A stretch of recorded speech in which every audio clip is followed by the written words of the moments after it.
Christmas is a time for children, a time to remember your own childhood.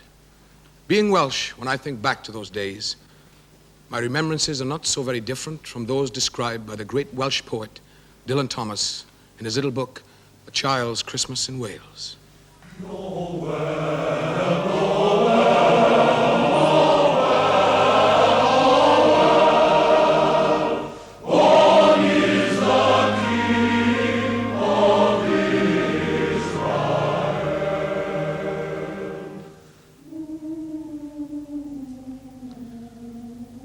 One Christmas was so like another in those years that I can never remember whether it snowed for 6 nights when I was 12 or whether it snowed for 12 days and 12 nights when I was 6. All the Christmases rolled down towards the two-tongued sea like a cold and headlong moon bundling down the sky that was our street. And they stop at the rim of the ice-edged, fish-freezing waves, and I plunge my hands in the snow and bring out whatever I can find. Snow is falling, snow is falling, jingle bells, jingle all the way. Oh, what fun it is to ride in a one-horse open sleigh. Jingle bells, jingle all the way. Oh, what fun it is to ride in a one-horse open sleigh. Dashing through the snow in a one-horse open sleigh. O'er the fields we go, laughing all the way. Bells on bobtails ring, making spirits bright. What fun it is to ride and sing the sleigh song. Snow is falling, snow is falling, jingle bells, jingle all the way. Oh, what fun it is to ride in a one-horse open sleigh. Jingle bells, jingle all the way. Oh, what fun it is to ride in a one-horse open sleigh. But here, small boy says, it snowed last year too. I made a snowman and my brother knocked it down. And I knocked my brother down. And then we had tea. But that was not the same snow, I say. Our snow was not only shaken from the whitewash down the sky, it came shawling out of the ground and swam and drifted out of the arms and hands and bodies of the trees. Snow grew overnight on the roofs of the houses, like a pure and grandfather moss, minutely white-ivied the walls and settled on the postman, opening the gate like a dumb, numb thunderstorm of white, torn Christmas cards. Christmas is coming, the geese are getting fat. Please to put a penny in the old man's heart.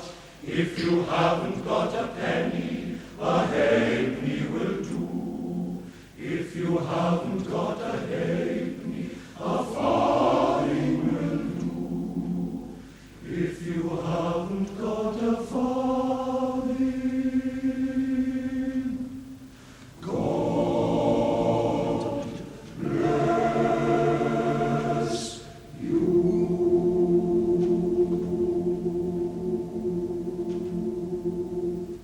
And then the presents. They were useful presents. Engulfing mufflers of the old coach days, and mittens made for giant sloths, zebra scarves of a substance like silky gum that could be tug-of-war down to the galoshes, and pictureless books in which small boys, though warned with quotations not to, would skate on Farmer Giles' pond, and did, and drowned. Go on to the useless presents. On the 12th day of Christmas, my true love said to me, 12 lords are leaping, 11 ladies dancing, 10 pipers piping, 9 drummers drumming, 8 maids are milking, 7 swans are swimming, 6 geese are laying, 5 golden rings, 4 calling birds, 3 French hens, 2 turtle doves.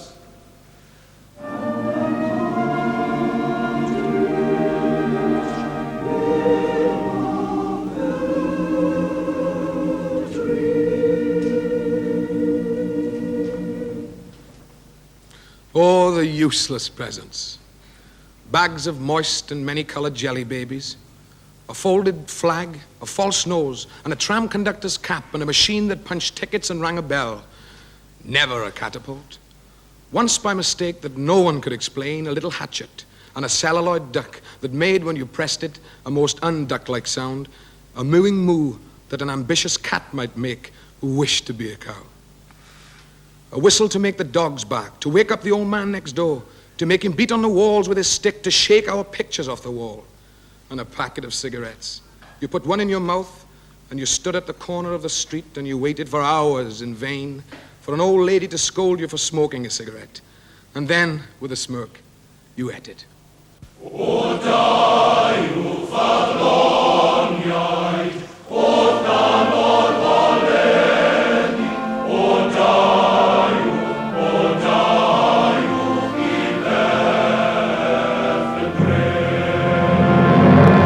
Welere anwyd, brenin ar angalion, o daiw ac addolwn,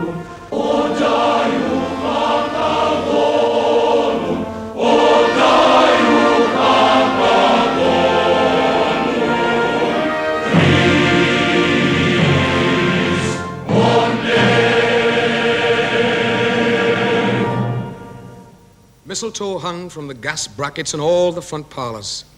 There was sherry and walnuts and crackers by the dessert spoons, and cats in their furabouts watched the fires, and the high heap fire spat, all ready for the chestnuts and the mulling pokers. I remember we went singing carols once when there wasn't a shaving of a moon to light the flying streets. What shall we give them then? Hark the herald? No, said Jack. Good King Wenceslas. I'll count 3. 1, 2, 3. And we begin to sing.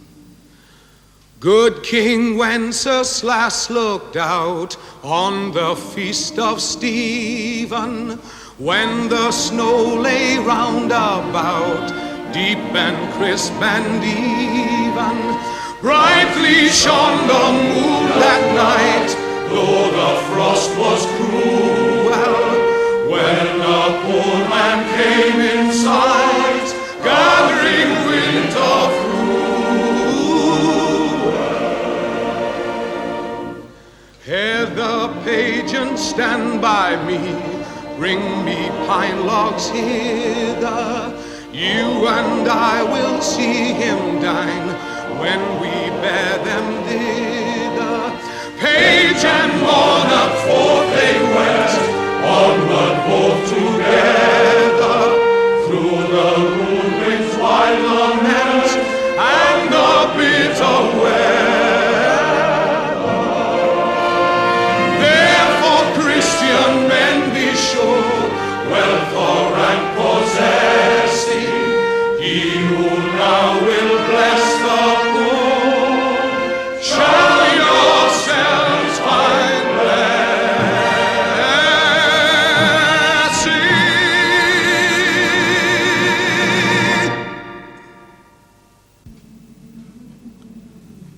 Always on Christmas night, there was music. An uncle played the fiddle, a cousin sang, and then I went to bed. Looking through my bedroom window, out into the moonlight and the unending smoke-colored snow, I could see the light of the windows of the other houses on our hill, and hear the music rising from them up the long, steadily falling night. I turned the gas down. I got into bed. I said some words to the close and holy darkness. And then I slept.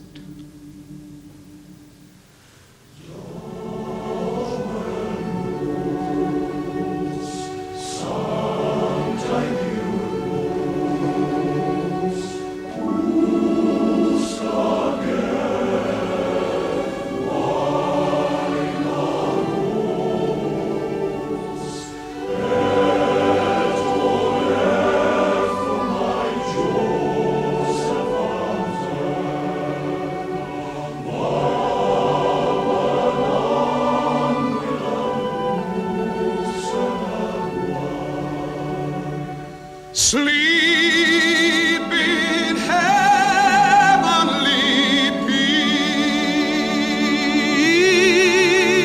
peace. Sleep deep in heaven.